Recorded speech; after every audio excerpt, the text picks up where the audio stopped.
अस्सलाम वालेकुम students, hope you are doing well. Accounting circle के चैनल के ऊपर खुशामदीद। स्टूडेंट, जैसे कि आपको मालूम है कि हमारा इन्वेंट्री वैल्यूएशन का चैप्टर चल रहा था और आज के लेक्चर के अंदर जो हमारी प्रॉब्लम नंबर 2 है वो ईयर 2007 रेगुलर क्वेश्चन 3 हमने ली है। ठीक है जी। वीडियो पूरी देखने से पहले मेरे चैनल को सब्सक्राइब करें और वीडियो को ज़्यादा से ज़्यादा शेयर करें। क्वेश्चन में आपको कहता है कि Zulfiqar trading company uses periodic inventory system, the beginning inventory balance of items, यानी कि ये जो जुल्फ़िकार ट्रेडिंग कंपनी ये एक आइटम बेच रही है, एक चीज़ बेच रही है जिसको इन्होंने जी के नाम से दिया है ऑन जून 1 उसका बैलेंस, और जो उसने and purchases of this item, इस आइटम की purchases during the month of जून जो है वो ये रही। जून 1 यानी कि जो बिगिनिंग बैलेंस था वो इन्वेंट्री 10,000 यूनिट की थी और कितने यूनिट कितने वाले थे, 10 वाले थे। ठीक है जी।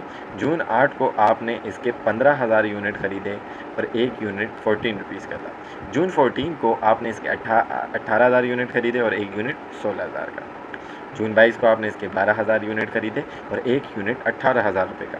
जून 27 को आपने परचेज़ किए 5,000 यूनिट और एक यूनिट 20 रुपये का। During the month of June, जून के मंथ में आपकी जो नेट सेल्स हुई है वो टोटल आपको बता रहा है कि 8,75,000 की हुई है और एक यूनिट आपने जो बेचा है वो 25 रुपये का बेचा है। यानी कि इसको अगर मैं डिवाइड करवा दूंगा इससे तो ये आपको बता देगा कि आपने कितने यूनिट्स बेचे हैं। ओके जी। नाउ रिक्वायर्ड में आपको कहता है कि determine the cost of ending inventory. Last question में भी हमने एंडिंग इन्वेंट्री की कॉस्ट निकालना सीखी थी under each of the following methods separately, FIFO method, LIFO method and weighted average method. उसके बाद कहते हैं कि prepare comparative income statement for the period ended June 30 to determine gross profit.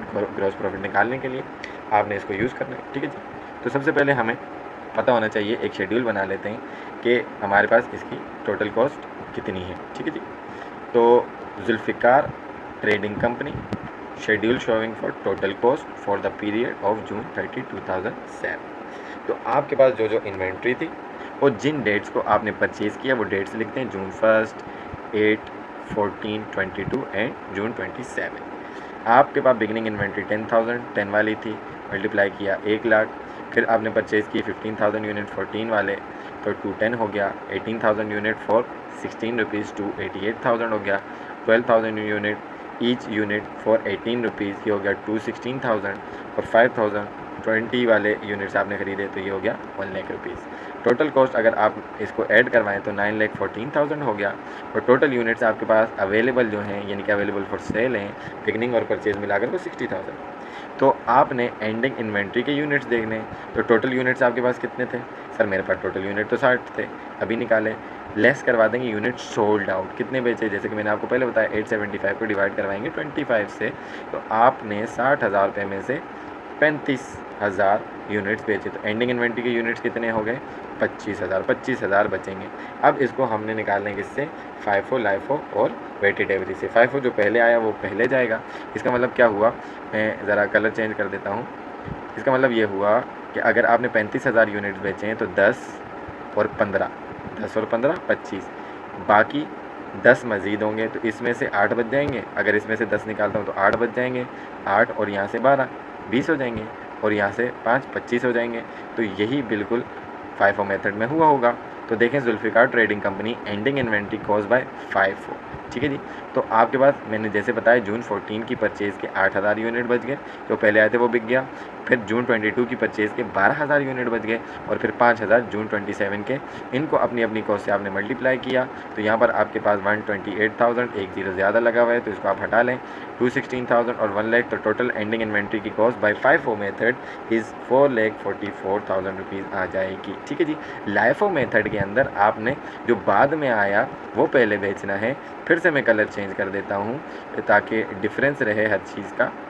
तो जो बाद में आया कितने बेचे? 35, 5 बेच दिए, ओके, 12 बेच दिए, ओके, तो ये कितने हो गए? 17। 17 के बाद आपने इसको बेच दिए कितने? 18। तो अगर आप 17 में 18 प्लस करते हैं तो ये आपके पास बन जाते हैं 35। इसका मतलब क्या हुआ, ये 15 और ये 10 तो पूरे बच गए शुरू के, यानी कि बिगिनिंग इन्वेंट्री के और पहली तारीख की परचेज़ के। ठीक है जी। तो ending inventory cost bye LIFO method, जैसे कि मैंने आपको बताया जून 1 की इन्वेंट्री बिगिनिंग एक यूनिट 10 का 10,000 यूनिट और जून 8 के 15,000 यूनिट, एक यूनिट 14 रुपये का, टोटल बच गए ये 1 लाख और ये 2,10,000। तो टोटल मिलाकर ये आपके पास 3,10,000 की कॉस्ट हो गई। ठीक है जी। उसके बाद वेटेड एवरेज का आपको मालूम है कि आप क्या करते हैं, ending inventory cost by weighted average method total cost को डिवाइड करवाते हैं टोटल यूनिट्स से। टोटल कॉस्ट आपने 914 निकाली थी, टोटल यूनिट आपके पास 60,000 से, तो पर यूनिट कॉस्ट आपके पास कितने की आ गई, 15.233 की आ गई। तो आप एंडिंग इन्वेंट्री के यूनिट्स कितने हैं, 25,000 मल्टीप्लाई किया 15.233 से, तो आपके पास 380,800 आ गया। ठीक है जी। उसके बाद आप कंपैरेटिव इनकम स्टेटमेंट बनाएंगे और इसके थ्रू आप अपना एनालिसिस करेंगे ग्रॉस प्रॉफिट का। तो देखें सेल आपके पास जो होगी वो सेम आएगी, क्योंकि सब में 35,000 on a uniform per unit 25 rupees का आपने बेचा। तो कॉस्ट ऑफ गुड सोल्ड निकालेंगे। उसके बाद ओपनिंग इन्वेंट्री सब में 1-1 लाख रुपए की होगी। ठीक है जी।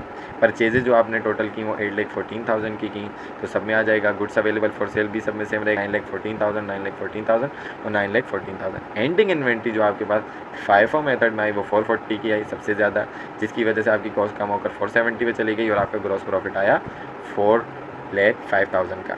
लाइफ की बात करें तो उसमें एंडिंग इन्वेंट्री 310 है, जो कि FIFO के मुकाबले में कम है, और कॉस्ट ऑफ गुड सोल्ड आपके पास आ गया 6,04,000, तो आपके पास इसका ग्रॉस प्रॉफिट कितना आ गया, 271,000।